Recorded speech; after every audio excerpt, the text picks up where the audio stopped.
Questions? Just if you can speak loudly so everyone can hear, so the video as well. After your addictions and all that, you went to confessions. Can I ask you how long the confession was? After my addictions, how long was my confession? The first confession was about over an hour. Okay? The first confession was over an hour, probably an hour and a half with Abu Natanios, and he gave it to me. But the thing was, I missed a lot. A very good thing to do when you first go to confession is a thing called examine your conscience. You can Google it. And what I did, I got my examine your conscience, and it tells you the 10 commandments and breaks them down of all the sins. When you go to it, what I did, I screenshotted it, put it onto my notes, and I started going, yeah, I've done that sin, I've done that sin. And I actually went to the priest. I said, look, I'm going to read you what I've written in my sins, no problem. So I had written them all down actually, but I had to burn that paper so no one sees it. But yeah, so the first time I went to confession was like an hour and a half. After that, because I started going to confession every week, my confessions are 30 seconds. Sometimes I go to confession 20 seconds. Maybe said a few swear words, maybe looked in the wrong direction, that's it. So I try to keep myself now. And another thing is, try to do the examine your conscience at the end of the evening, every night. So when you go back home, before you're praying your rosary, say, okay, Jesus, forgive me for my sins. Today, I shouted at my mom, I swore, I had a road rage. So then what happens is you start checking yourself every day. Okay? Does that help? Yeah. No. Examination of conscience. Examine your conscience, yeah. Any other questions? Don't be shy. I've got a question. Yep. I don't know if it's too complicated or not. You know how you said you can always be better? Yep.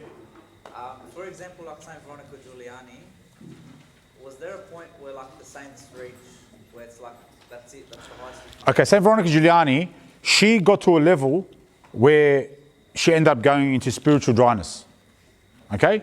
So she got to this level where she was spiritual dryness. She didn't feel Christ anymore. She was praying and she wasn't feeling Christ. It's called spiritual dryness. A lot of saints go through it. So it was about 3 or 4 months and she did not feel Christ. She was praying, she would fast, nothing. So guess what she did?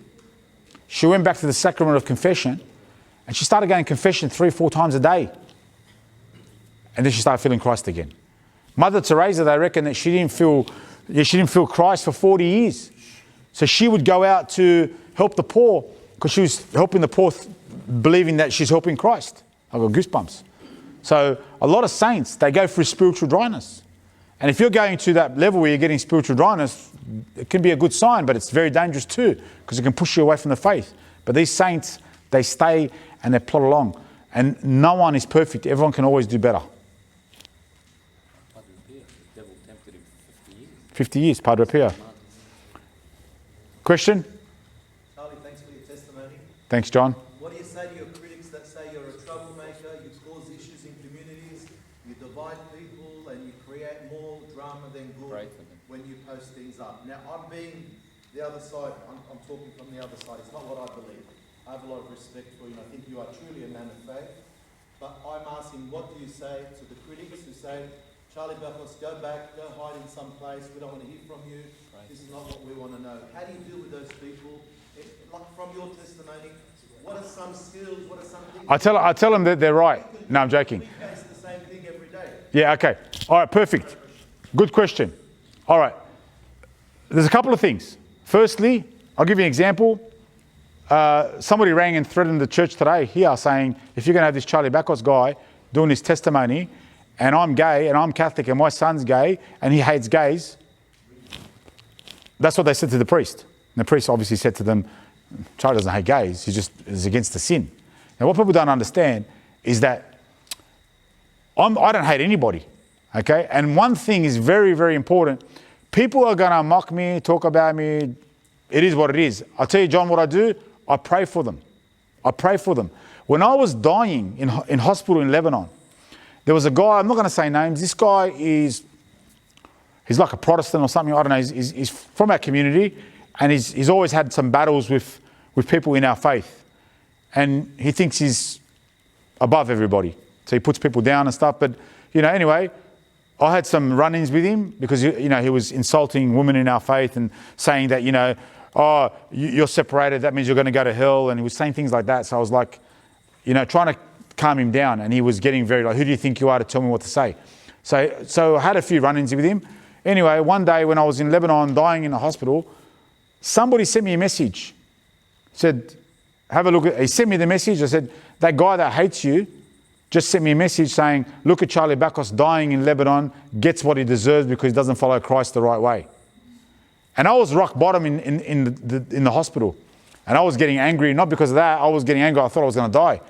And I got this message and I thought, wow, you know what I'm going to do?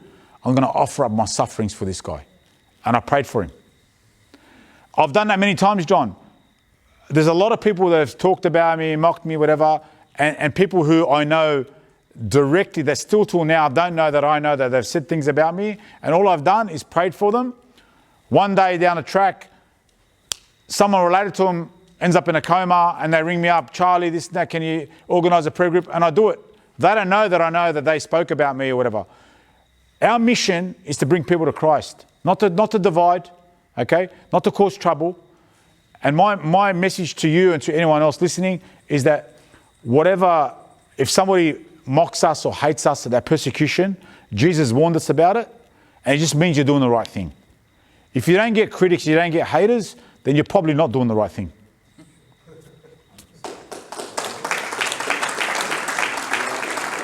Any other questions?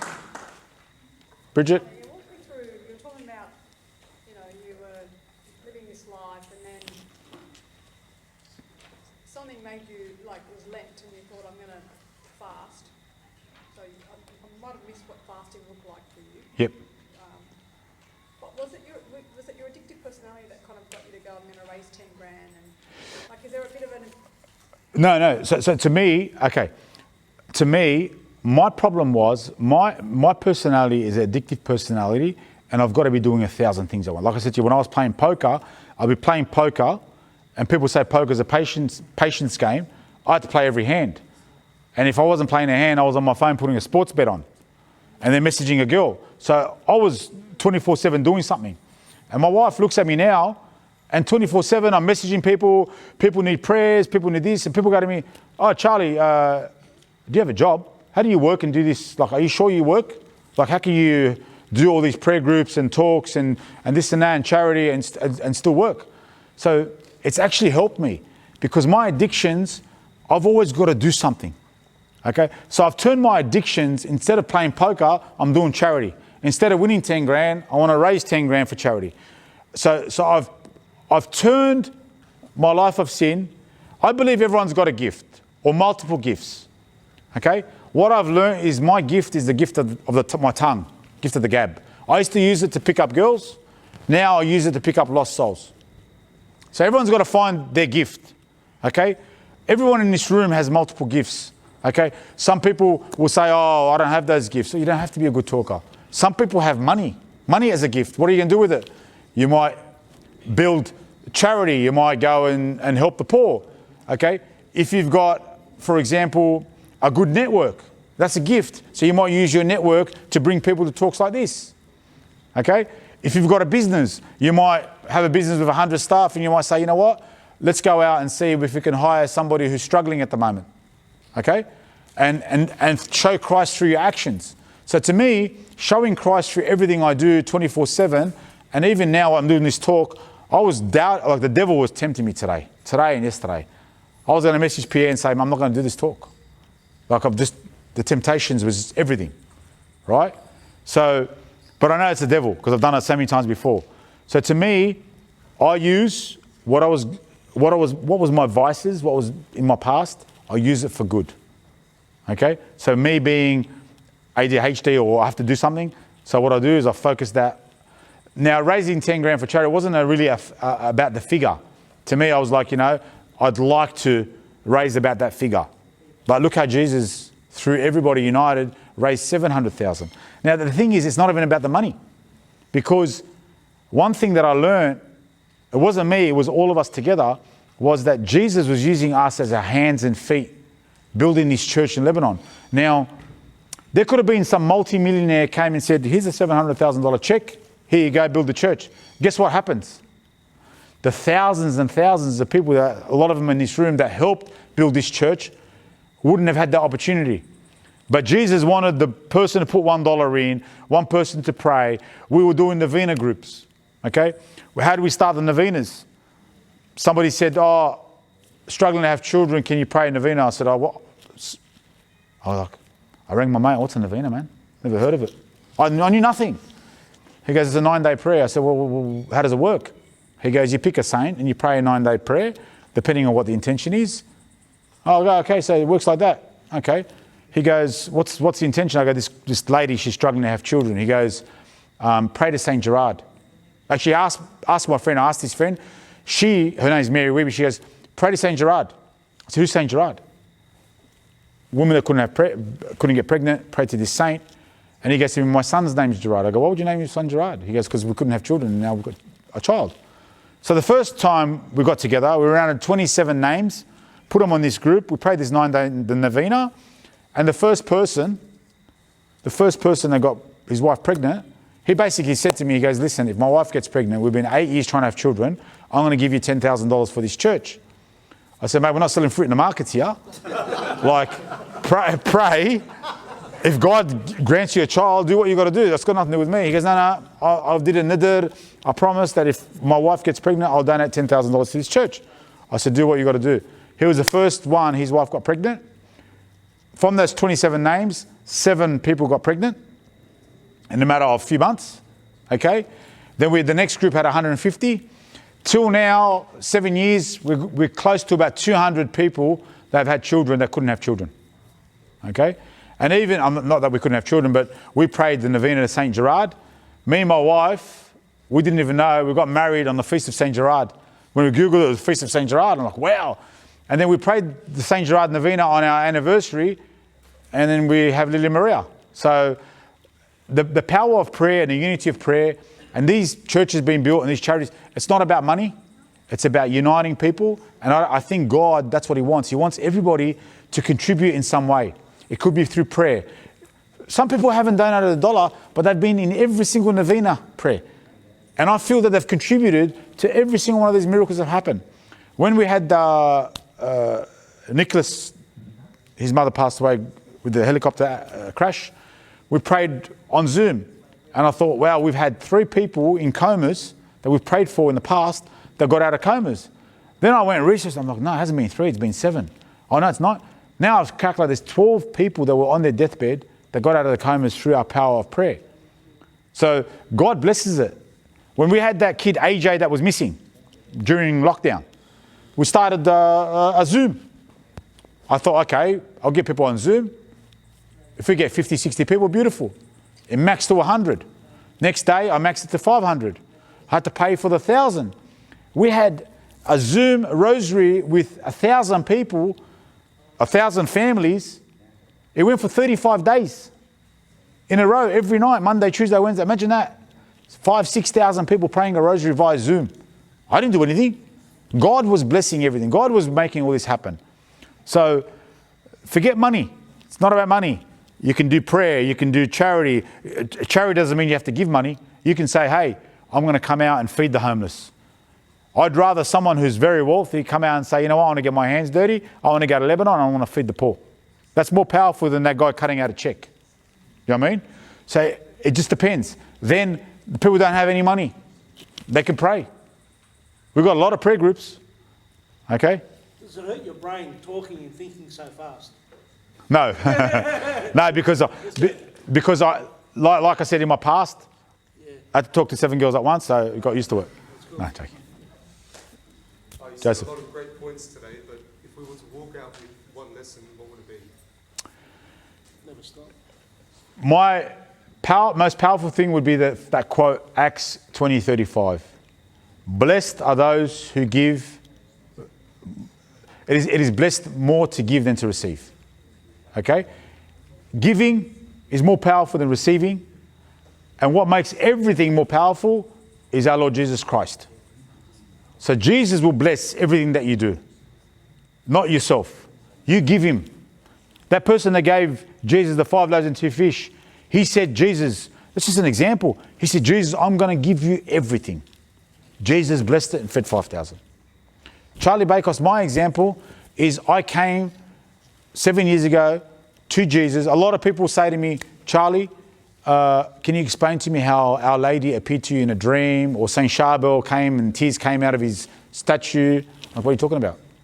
Jesus like never sent any saints to me, or Mary as in physically. I never saw anyone. Oh, how did you change your life? I go, Jesus came to me. Oh, wow, how did he come to you? Jesus came to me, you, every single one of you, 2,000 years ago on that Roman cross. He died for us. He's been waiting for us to come to him. So 7 years ago, I made the decision, after I've been knocking him back for 40 years, I made the decision to come to Christ. When I came to Christ and gave him everything, he blessed it, gave me my wife, gave me my baby, gave me these beautiful groups, gave me all these gifts of everything that we've done. All through Christ, not through me. Is that short enough? No, Yeah. could you send that Bible reference in the group chat? Yeah, definitely. Definitely. Any other questions? I didn't want to go too long today, so hopefully I didn't talk too much. I wanted to try to, but please, next Wednesday, I'm going to do a completely different talk. Yeah, I haven't finished. Completely different talk about God's will in our lives at St. Joseph, but it's a men's talk, sorry, so it's only men's. It's because I've got a men's group at St. Joseph's. It's a bit sexist. I'm not the organiser. You were saying that you didn't really know much about your faith for this 7 years. Yep. Through all your groups and what you're doing now, are you supported by any spiritual leaders or anyone to say all the things that you do or do the writings that you do? I feel like they're very inspirational. Very good question. Very good question. And this is another lesson I want to tell everybody, which I didn't, there's so many things I want to talk about tonight, but I don't want to drag it on too long. One thing very, very important. Every single person here, okay, you know what, I ask the question. Who has a spiritual director? Put your hand up.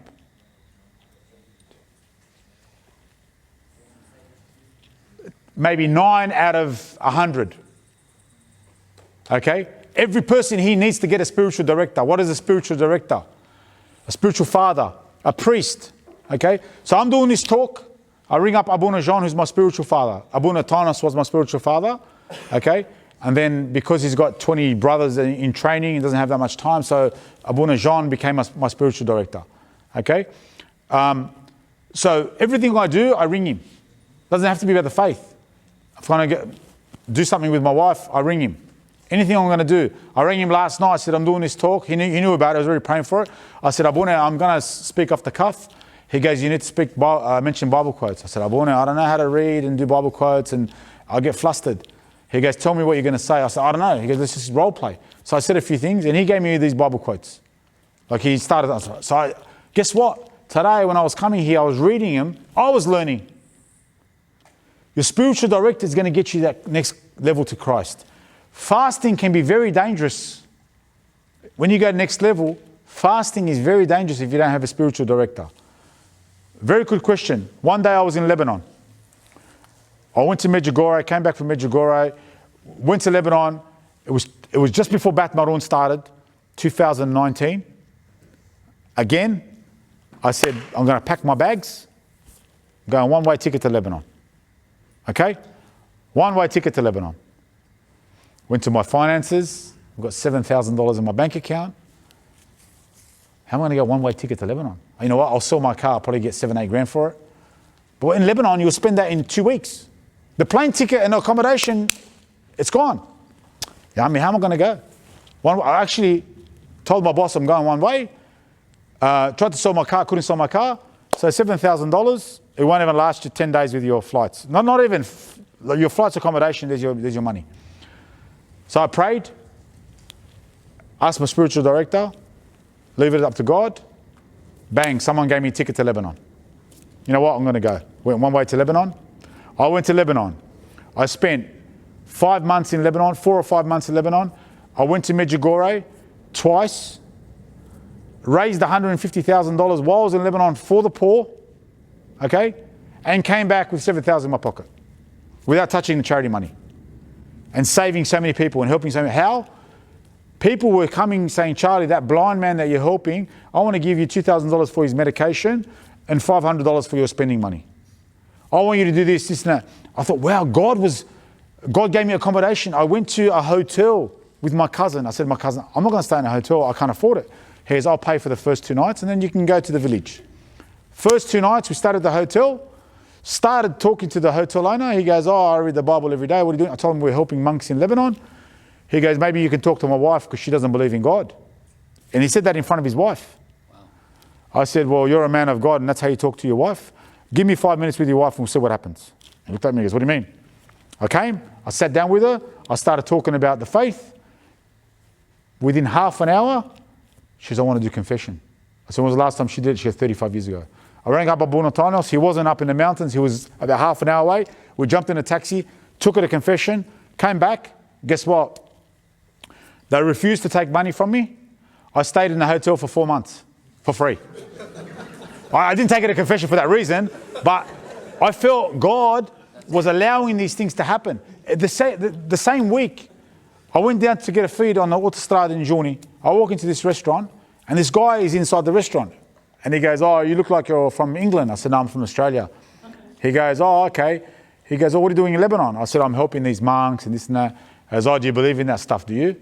He goes, I used to believe in God, but Saint Charbel stopped giving me miracles 17 years ago, so I don't believe in God anymore. I said, you believe in God or Saint Charbel? I'm confused. He goes, look, I've got to get back to it. I said, do you own the restaurant? He goes, yeah. I go, sit down. Come sit down. He sat down. I go, you're telling me you used to believe in God and you don't anymore. So I told him a bit of my testimony. Sat down for 20 minutes. I told him how we did St. Veronica's church and all that. And I got up to leave. And I went. I went to Majdalan. I went to saw the monks. 3 days later, I came back to the hotel. And I'm always thinking about what would God want me to do. So I wanted to go eat, but I didn't want to go back to that restaurant. I thought, you know what? Let me go back to the restaurant. Maybe I can preach more to that guy. I walked in there. The guy goes, Charlie, come here. Sit down. I've got to tell you what happened. What? I took my wife, my 2 kids to Veronica Giuliani on Sunday. We all went to confession. We done this, that. Changed his whole life. I go, but you don't believe in God. He goes, oh, no, of course I believe in God, this and that. He goes, unbelievable. So God was working through me. I felt that I was there and God was saying, I'm going to provide you the accommodation. I'm going to provide you your ticket. I'm going to provide you everything that you need, just like the birds in the sky. Okay? But everything I do, I go back to the spiritual director. Because guess what happened on that trip? Near the end of the trip, I got into something very dangerous. It's called a spiritual high. Very dangerous. And pride is the most dangerous thing. So I went to this thing and I said to myself, you know what? I'm going to fast 3 days, just water. Just water. Has anyone done that before? Okay. I'm going to try my luck. I went the very first day, 24 hours. At the end of the 24 hours, I was walking around like Superman. I just fasted off water. I'm not even hungry. Mate, like I felt like I was almost Jesus. I was probably at the most spiritual high I've ever been in my whole life, but it was full of pride. The very next day, after the end of 48 hours, I hit rock bottom, suicidal. I'm going to go to the casino. I'm going to go drinking. I'm going to go back to sitting. I'm going to do everything. So I sat in my room and just cried and cried and cried, and I felt like dying. Then I thought about that, what John asked me. All these people gossiping about me in Australia. You know what? I'm not going to do any of this stuff anymore.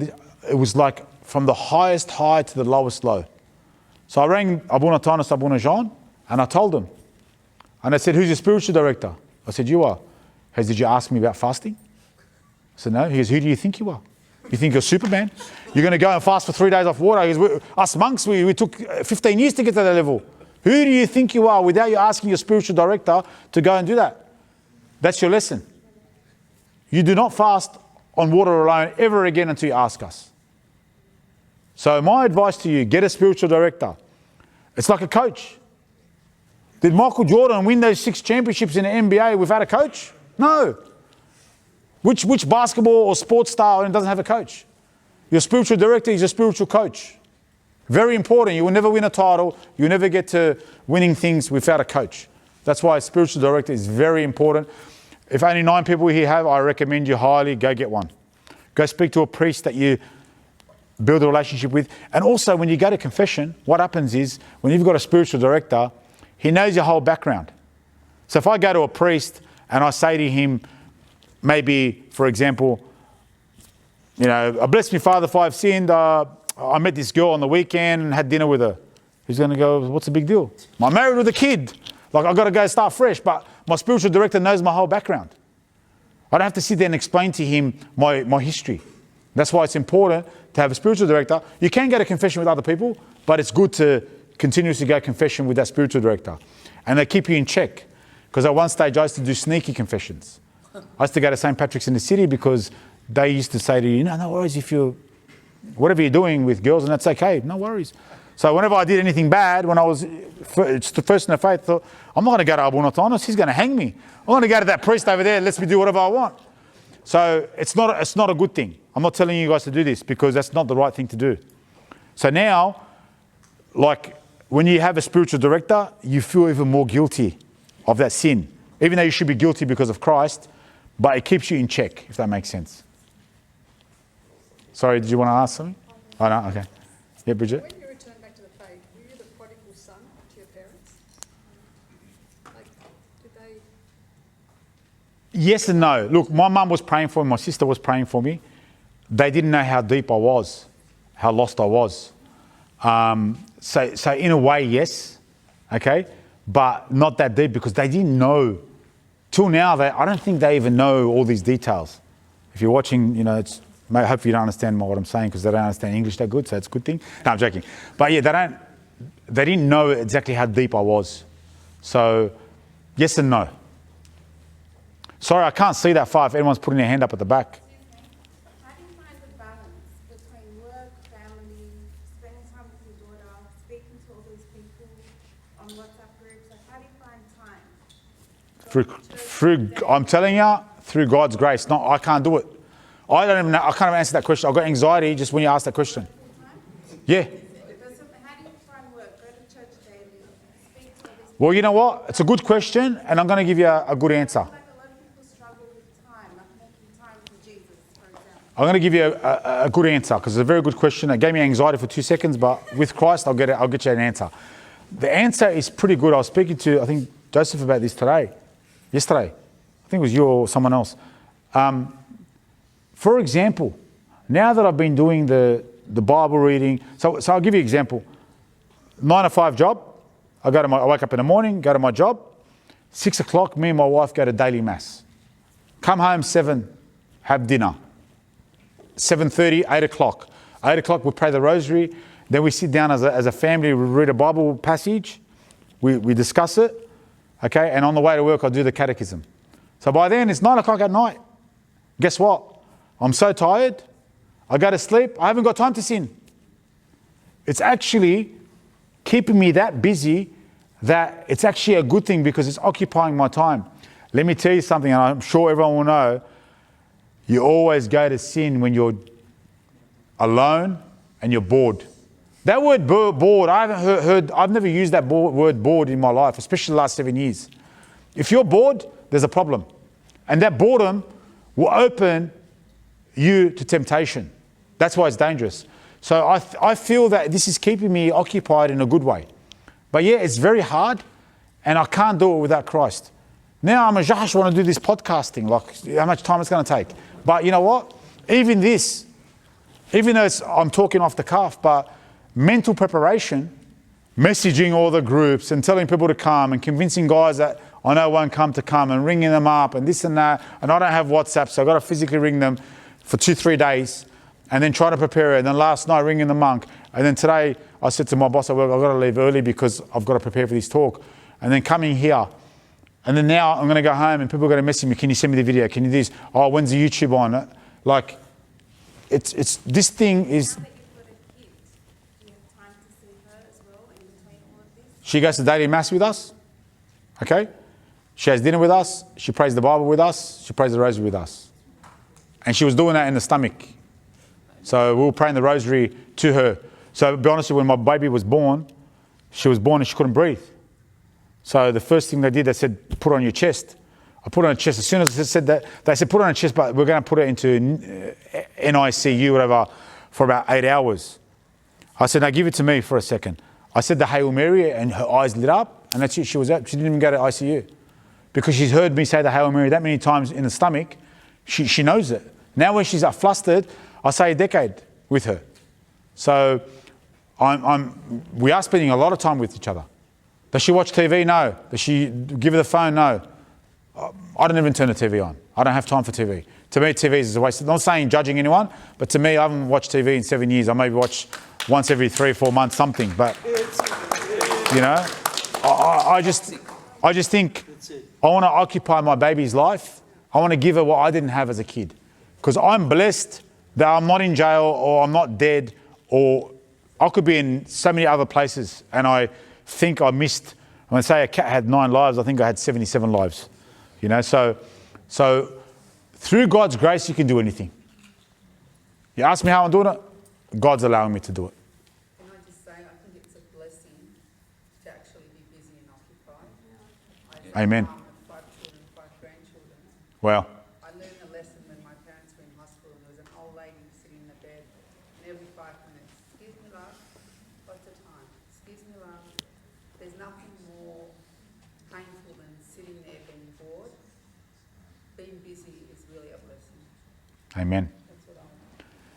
Any other questions? Yep. Can you tell the story about that tarot card, that girl, whatever, because... Oh, I'll leave that as a... What he's asking is, I've got a story that would go on for about 40 minutes. It's about reading people's futures and speaking to the dead, because I got involved with this girl and we were doing that for many years. That's a testimony that I'll do another day. Okay? But that's why I said my testimony in the beginning, 10 minutes, because I've got so many. I've got about addictions, about reading, all that sort of stuff. So I can't do that in even 2 minutes. Yeah, it's going to be on a podcast. Boys, girls, I want you to support this podcast. So please, everyone jump on the WhatsApp group. I want to get this podcast happening, because the podcast is going to be like this, weekly, on YouTube. You can send it to your friends. We can talk about the faith. We can get guys like me, guys better than me, priests, talk about controversial stuff, talk about testimonies, talk about the stuff that they're scared to talk about in the church.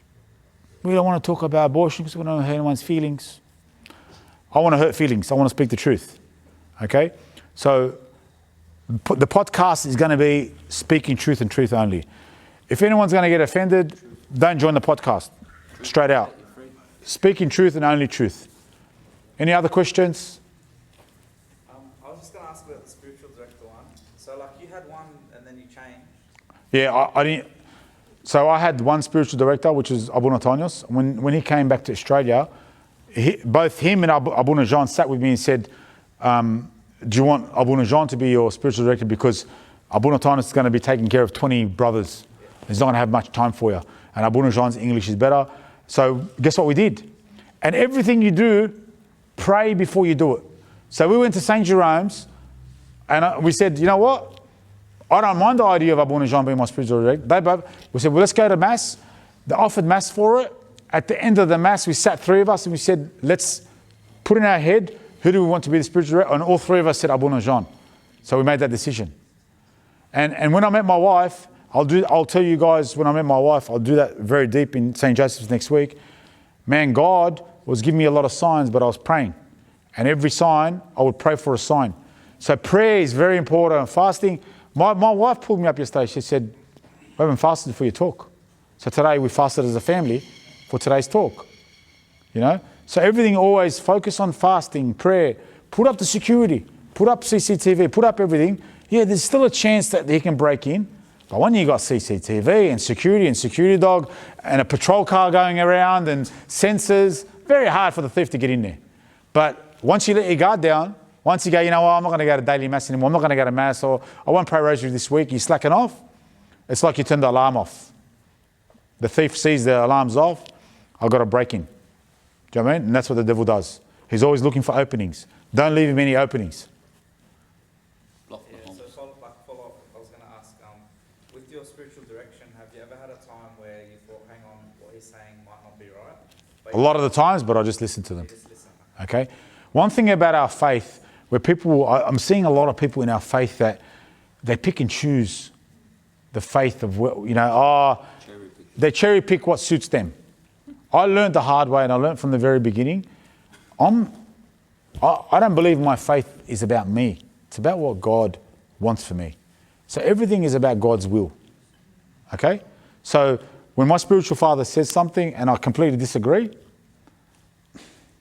I think I've done it twice where I didn't do what he said and I failed massively. Do you like have it out with him, or do you just like, accept No, I'll discuss it, Yeah. but he's always right. He's always right. It's very hard to get him wrong, but they're always right. But you know, in the end of the day, sometimes I think I'm right and ends up biting me. So look, end of the day, they're not speaking from them, they're asking the Holy Spirit to guide you. So it's Jesus speaking through them. It's like when you go to confession. You know, sometimes I go to confession, I'm like, oh, not that priest. What's he going to do? This priest, oh, I'm not big fond of this priest. Go in there. It's like Jesus talking to me. I'm thinking, this priest is saying, this is not even him, man. Like, that many times I'll go to church and I'm like, a priest that it's sad to say, but I don't have that much faith in him. And wow, the advice he gives me in that confession, I'm scratching my head. And I wait for him to come out to make sure, is that the priest that I saw? Like, the Holy Spirit truly works through them. He's working through them. So trust in the Holy Spirit. Don't trust in them as a person. Trust the Holy Spirit. And again, speak to a spiritual director that you trust, that you feel is right for you. Not that, I want to pick a spiritual director that lets me party and drink and get drunk because he's easy. Pick someone that's going to really say, hey, let's get up for training. Let's go and pray the 3 rosaries today. You know what I mean? Someone that's going to keep you on your feet because you want to get to heaven, yes?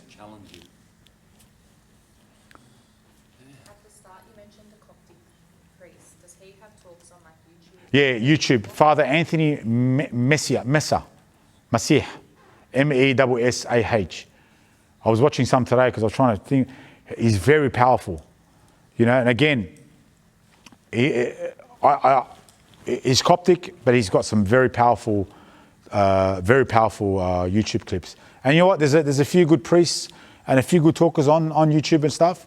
And that's what I want to do with my stuff. I want to get I'll reach out to him and maybe interview him. I interviewed Father Donald Calloway. So I want to get those sort of priests on the YouTube to talk about confession. Instead of listening to Charlie, I want you to listen to a priest, but a solid priest that's going to say it how it is. Someone put their hand up there? No? I can't see, that's why. So, 1 second, you're here. As a person who was away from the faith, what do you think is the best way to share our faith with those people? Oh, if your friend's away from the faith? Okay, you've got to be very careful. So remember I told you the story was when I went to that talk and they said you can't have sex and you can't do this and it freaked me out. You've got to be very careful. So I had a guy once pulled me up at St. Charbel's. This guy was on drugs or whatever, and he grabbed me, a mate of his who was off the rails. And he goes, Charlie, talk to this guy. And this guy, first time comes to church and he's shaking and you can tell he was on some drugs, whatever. He was getting off them the last few days and he wants Christ. And he started asking me questions straight away. He goes, masturbation and porn. I heard someone say, I said, man, talk about that another day. He said, but I've got a girlfriend, man. How do I not have sex if I want to be a Catholic? I said, very good question, but there's more important things that you need to get right first. We'll talk about that another day. So then I focused on more other things, because if you tell him he can't have sex with his girlfriend, he's been with his girlfriend 2 years, he might get up and leave.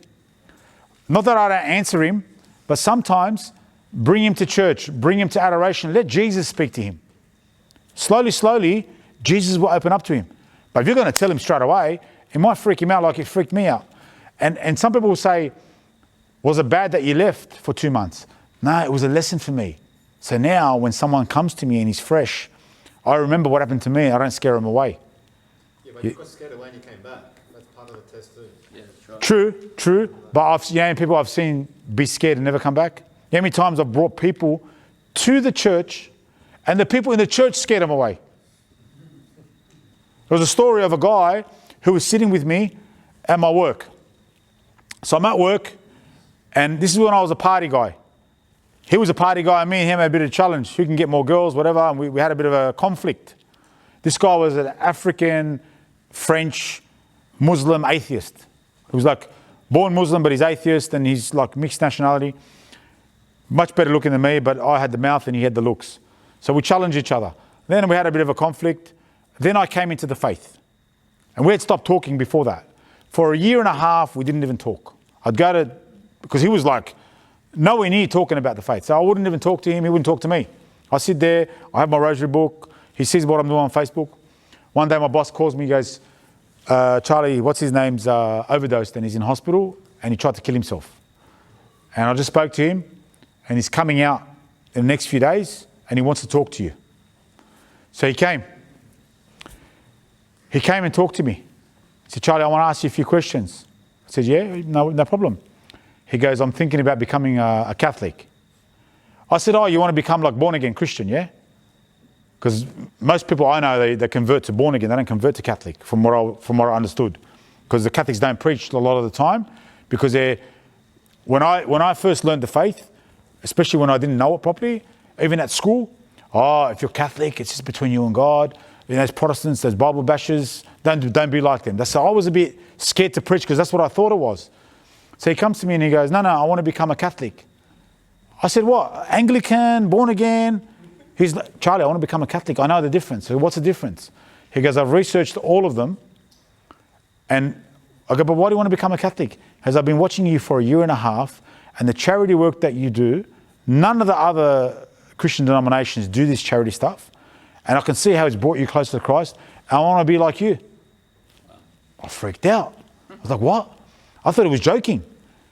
What I realized, I was preaching through actions. I never preached to him with words. He was watching me. So whatever you guys do in your life, your neighbor, your friend, your work colleague is always watching you. You're an example of Christ no matter what you do. So I was preaching to him through my actions without even knowing.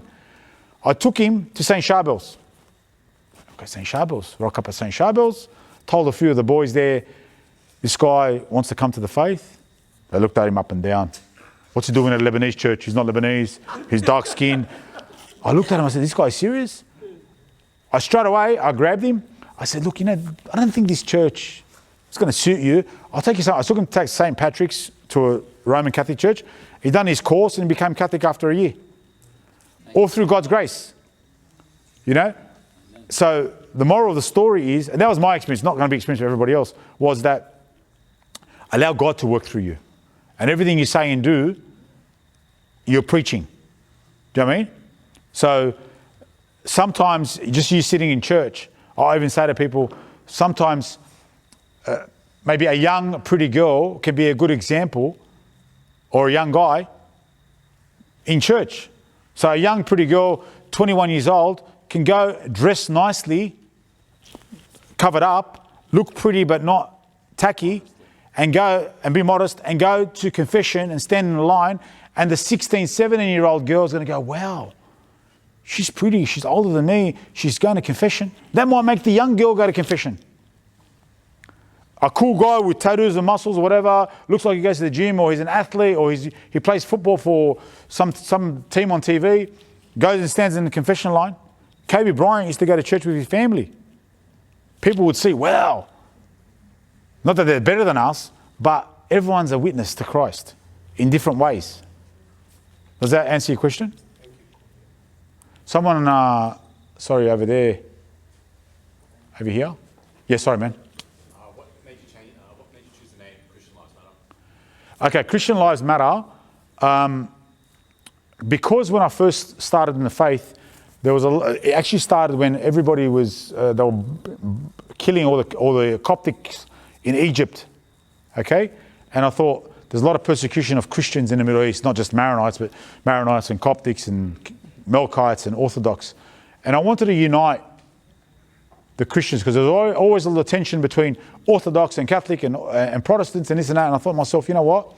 And I hear a lot of Protestants always say, for example, oh, you're not Christian, you're Catholic. So I thought, you know what? I'm going to make sure they know that we're Christian. So I started Christian Lives Matter. A lot of Protestants started jumping on. A lot of non-Catholics started jumping on. And I'd be posting a lot of Catholic things. So they try to correct me. And they try to get into debates, but I wouldn't get in debates with them. I just show them, be a witness of Christ. And a lot of them now were like, wow, like I didn't know Catholics actually do this and do that. So we've been, not just me, everybody in our group has been a good witness for the Catholic faith, because it's opened up the eyes to a lot of Christians. And when we were praying for AJ, wow, we had Coptics, Melkites, Protestants, Muslims, Hindus jumping on. We're praying a rosary. You know, so it's a powerful witness for Christ. I don't do it in their face and say, hey, you have to pray the rosary with us. I was like, we're praying a rosary for this kid that's missing. Whoever wants to join us, join. They all jumped on. So the main point of Christian Lives Matter was to get the audience of the Christians, all Christians united, okay?